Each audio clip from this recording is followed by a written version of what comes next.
It's Monday, October 4th, and this is now on H&N. I prefer to have daily data. They are worried that they can only get it to us weekly. Well, starting today, the State Department of Health is changing the way it reports COVID-related deaths.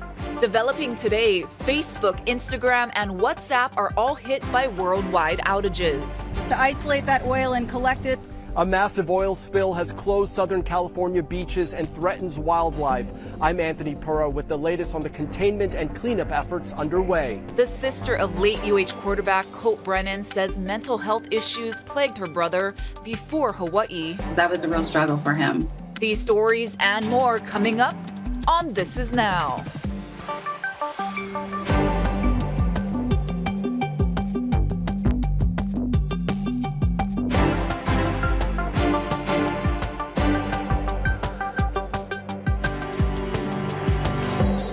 Good afternoon. Thank you for watching This Is Now. Well, a lot of people are reacting to this. Did you have trouble logging on to social media today? You're not alone. That's right. Lots of people being super productive today because of this. So just moments ago, it appears Facebook and its Instagram and WhatsApp platforms are slowly coming back online after suffering a worldwide outage that lasted for hours. We've got the developing details in today's Talker Story.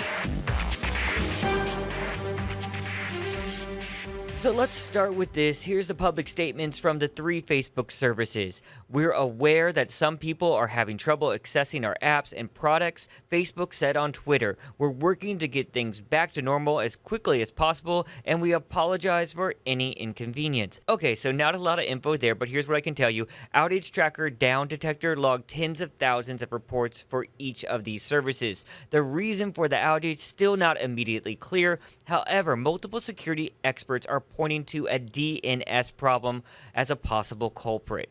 More than 4 hours after the outage, Facebook CTO tweeted this: "We are experiencing networking issues and teams are working as fast as possible to debug and restore." The outage comes the morning after 60 Minutes aired a segment in which a Facebook whistleblower claimed the company is aware of how its platforms are used to spread hate, violence, and misinformation, and that Facebook has tried to hide that evidence. I have a lot of empathy for Mark, and Mark has never set out to make a hateful platform, but he has allowed choices to be made where the side effects of those choices are that hateful, polarizing content gets more distribution, more reach. Facebook has pushed back against those claims. In our view, this is just the latest in a series of revelations about social media platforms that make clear that self-regulation is not working. Shares of Facebook were down nearly 5% today, putting it on pace for its worst trading day in nearly a year.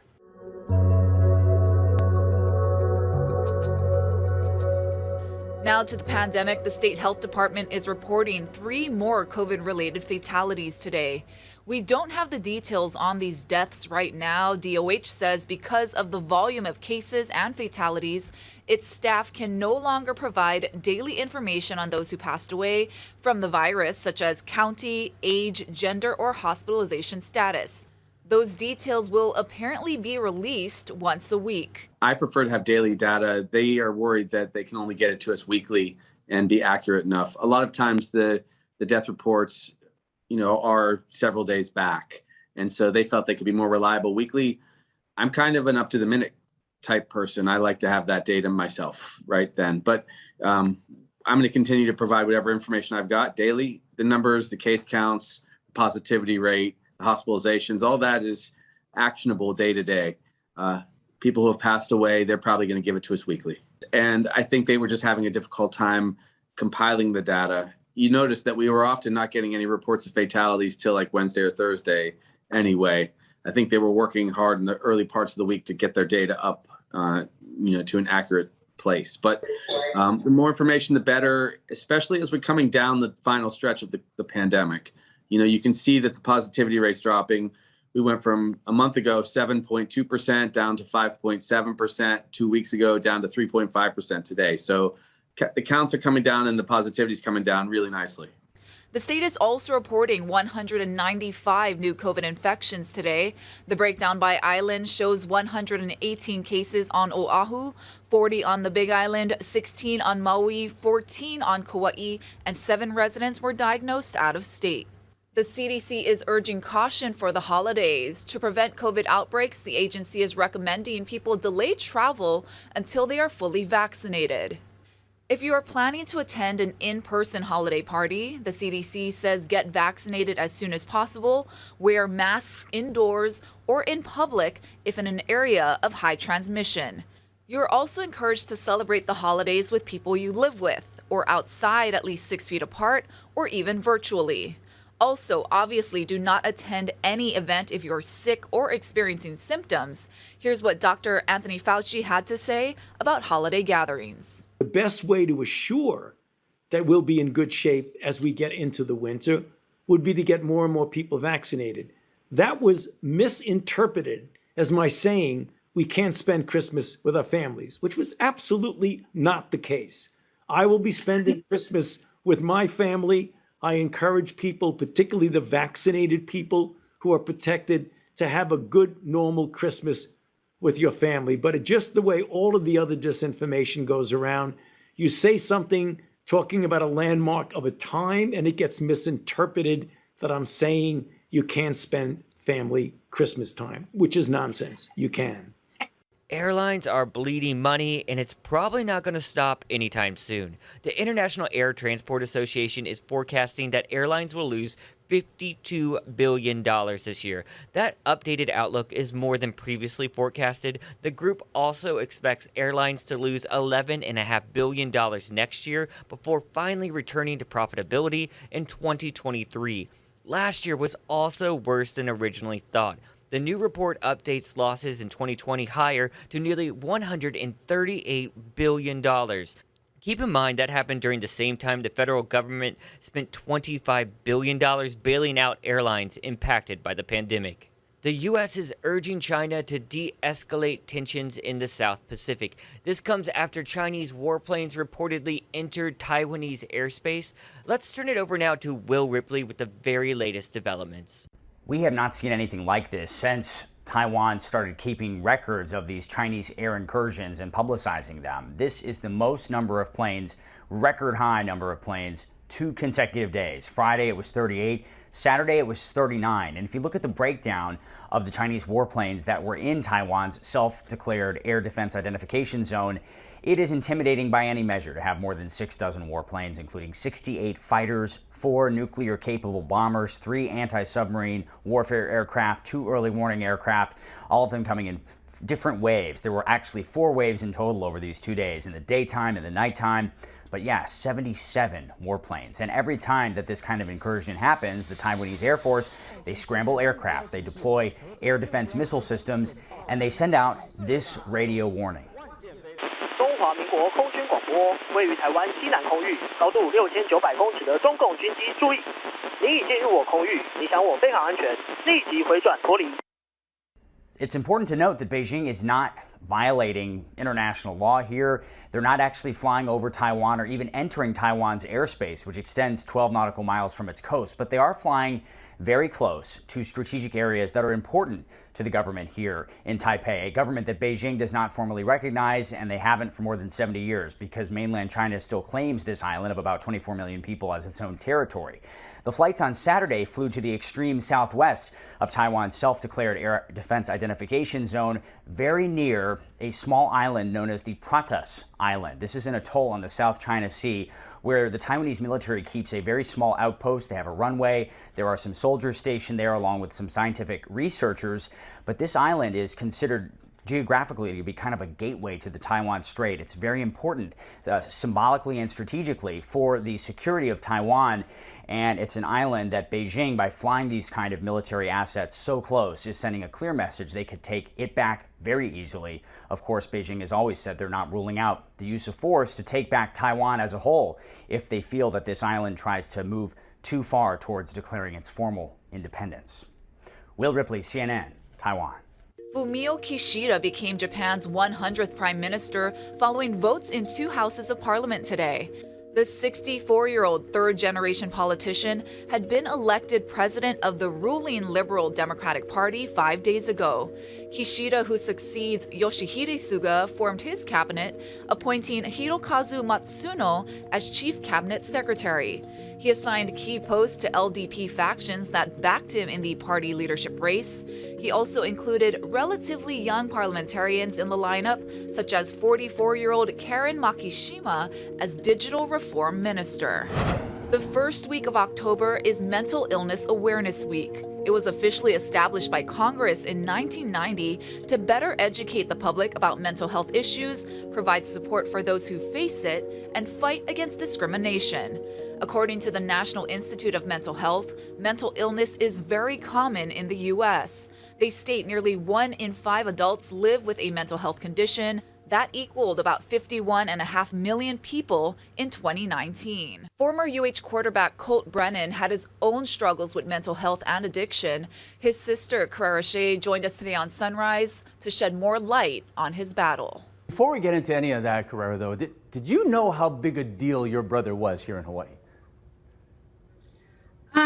I knew at the time when he was playing football. My family and I spent a lot of time in Hawaii watching his games, so we could feel the energy. But what I think we were surprised about was how people still remembered him all these years later, which led to a lot of support when the news came out that he had passed. Yeah, and you know he was so much fun to watch. But as much as we knew Colt the player, there was so little that we knew about what he was experiencing and what he was going through. Could you share some of that with us? Yeah, I think what we've learned is that mental health and addiction go hand in hand. And for Colt, his issues started before he even got to Hawaii. He went through a traumatic experience in Colorado when he was 19. And I think that left him with some anxiety and PTSD. He would always say that that incident haunted him. And it was at that time that he started to self-medicate with drugs and alcohol. Yeah, which sounds so surprising, I think, to so many of us, because he comes here and he seemed like he had it all together.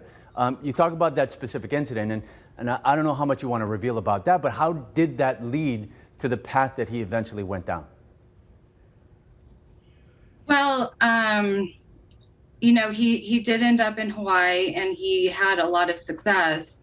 But I think he had, developed these habits of self-medicating whenever things got hard. There were a lot of factors that contributed to his mental illness. There were concussions on the field. He was involved in a car accident, which left him with a serious brain injury. And also the car accident ended his football career, which was devastating for him.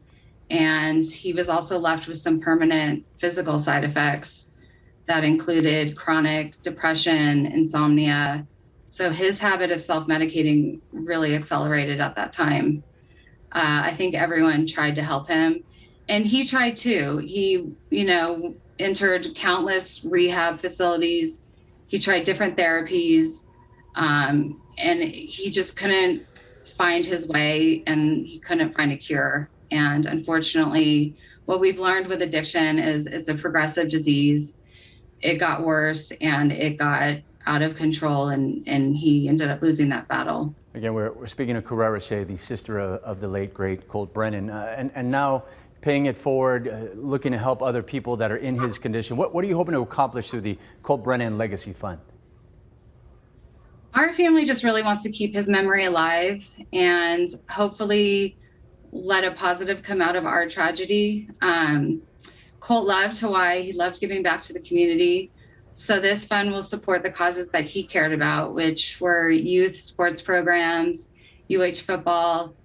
We also want to support organizations that provide resources for mental health and addiction for other families. And this will do a lot of good, but just so you know, his legacy was secure with or without this. How can people contribute? So anyone can go to the Hawaii Community Foundation website and search the Colt Brennan Legacy Fund, and there you can make a donation or find out more information. All right, so if you do want to learn more about that interview you just saw a portion of there from Sunrise, we've clipped it out and posted the whole interview on your H&N streaming app, so you just download that to your television. It works like Roku, Amazon Fire as well with those apps as well. Just look for Hawaii News Now when you search on your television for those apps, and you can watch the extended interview of that. Taking you outside now, look at that, looking down King Street, I believe in this view. Looking gorgeous outside. Let's turn it over to Billy V with the latest forecast for your work week. But as we get a little bit later on in the week, you'll start to see that those rain showers, trade wind showers start to come through. They go through, and you see that on Friday, a little bit more moisture on Saturday and on Sunday, maybe even a little bit more on Monday. Partly cloudy skies, windward and Mauka showers. This is your forecast, and we're going to have that for Monday, Tuesday, Wednesday. Once again, the first 3 days, there's going to be a mixture of moisture and sunshine, cloudy periods with your daytime high about 87, 88 degrees, depending on where you are. And once again, your 7-day forecast ahead, it's going to be a great week of trade wind weather. The winds pick up later on in the second half of the week. Get the latest on air, online, on your mobile device, and at hawaiinewsnow.com. Kilauea is still erupting today. Lava is still only in the crater of the summit. New fissures and vents are opening, adding to that growing lava lake. The lake has risen over 3 feet in the last day and 89 feet since the eruption started Wednesday afternoon. Gas emissions and VOG are still high, but USGS says sulfur dioxide rates are decreasing. Again, there is no threat to the public and no indication that the eruption will extend beyond Hawaii Volcanoes National Park.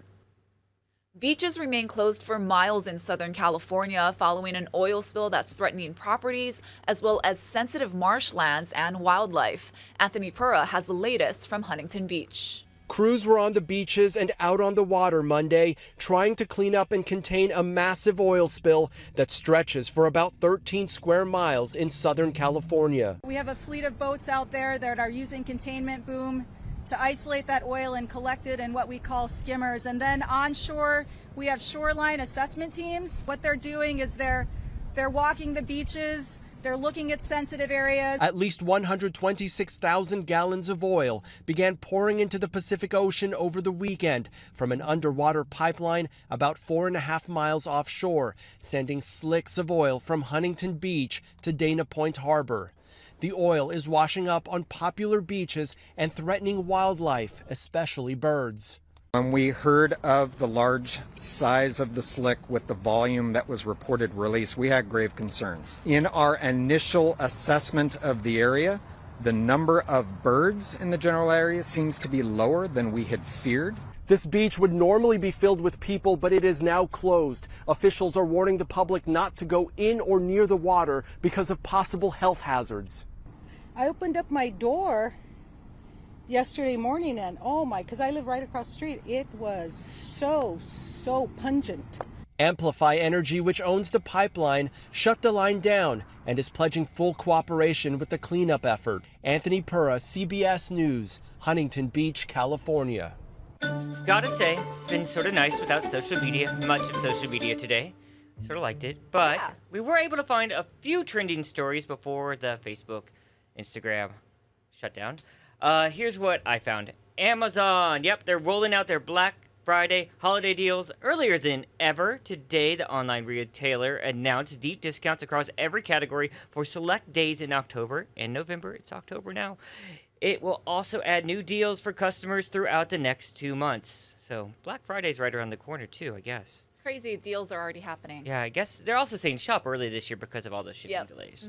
What'd you find? Well, Halloween is just around the corner, and the newest Halloween movie features a reunion that will delight fans of the 1978 original film. Now, a recently released behind-the-scenes video from the upcoming Halloween Kills shows Jamie Lee Curtis carrying Kyle Richards like she did in the original film. Now, Richards is known to younger fans for starring in The Real Housewives of Beverly Hills. Did not know that. But Halloween fans know her as Lindsay Wallace, the child who Curtis ended up babysitting in the classic horror film. Now, Richards will reprise that role for the first time in the new installment of the storied franchise. Halloween Kills is set to debut next Friday in theaters and on the Peacock Peacock streaming service, and another sequel called Halloween Ends, also starring Curtis, is slated to be released October of next year.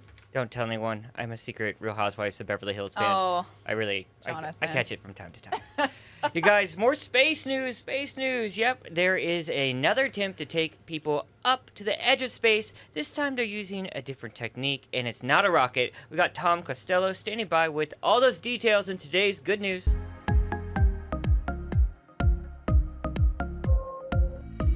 Attention all, we're proceeding with clearance to launch Colt. This morning, the countdown is on for yet another tourist view of Mother Earth and beyond. But this one is different. Instead of riding a rocket, this is a slow ride to the edge of space, inside a pressurized capsule hanging beneath a massive helium balloon, now laid out at Tucson's spaceport.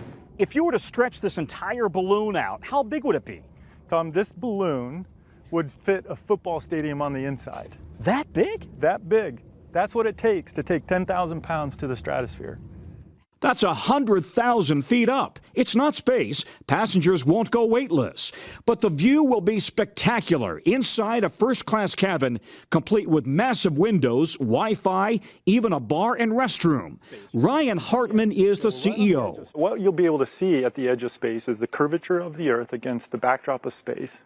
So that means you're going to be able to see the stars in broad daylight. You're going to see the full curvature of the Earth. Release. A very different trip than the rocket rides that Richard Branson's Virgin Galactic and Jeff Bezos' Blue Origin are selling. Oh my God. Actually going to space for about 3 minutes at a cost of nearly $500,000. The balloon trip with 8 passengers and 2 crew members will last up to 12 hours, starting at $50,000 per seat. Already 250 people have pre-ordered tickets. No spacesuits, it's a shirt sleeve environment, so just like you're in an airplane, will be comfortable, and no spacesuits or special equipment are required. The vision, to launch passengers from 7 sites: the Grand Canyon, Australia's Great Barrier Reef, the Saharan Desert, the Amazon rainforest, Norway's Aurora Borealis, the Egyptian pyramids, and the Great Wall of China. Nearly 3,000 balloons a year that can only be used once. To do that, the company is making the strongest balloons possible. This tape here, this is critical, right? This is what holds the balloon and gives it strength. This is what holds the balloon and gives it strength, but it is also what carries all of the weight from the balloon. You're confident this can hold 75,000 pounds to the edge of space? 100% confident. Returning to Earth, a GPS-guided parafoil takes over, guiding the capsule to a precise location. This is kind of the magic of your system. It's one of many magical components of our system. The first flight's lifting off in about 2 years. All right, I don't know about that one. Yeah, no. That plastic look about like a slip and slide Right. like thickness. And He's right. also, It's a I little don't scary. like how it's only good for one use. Yeah, that's wasteful and plastic. You're Yeah. right. But the Northern Lights view, like going up there, would be beautiful. It would have to be spectacular. Yeah. One more space story, I Yeah, guess. this one made me laugh. So Captain Kirk is heading to space for real this time. Blue Origin has announced that William Shatner will be one of the passengers aboard its New Shepard NS-18 mission. Now, Shatner, who originated the role of James T. Kirk on Star Trek in 1966, will boldly join 3 other crew members on the flight. Liftoff planned for October 12th, and the flight will be the first since Blue Origin launched Jeff Bezos and 3 others into outer space on July 20th. Now, Shatner is 90 years old, so he would become the oldest person to fly into space. All right, everyone, get off Facebook. I know you're catching up right now. It's coming back online. So Ashley's going to have the update on that coming up at First at 4 with Mark Carpenter. You'll get all the latest of exactly what we're learning happened there. So a lot of interest on that. That's coming up at First at 4 on KHNL. You guys have a wonderful Monday afternoon. Aloha.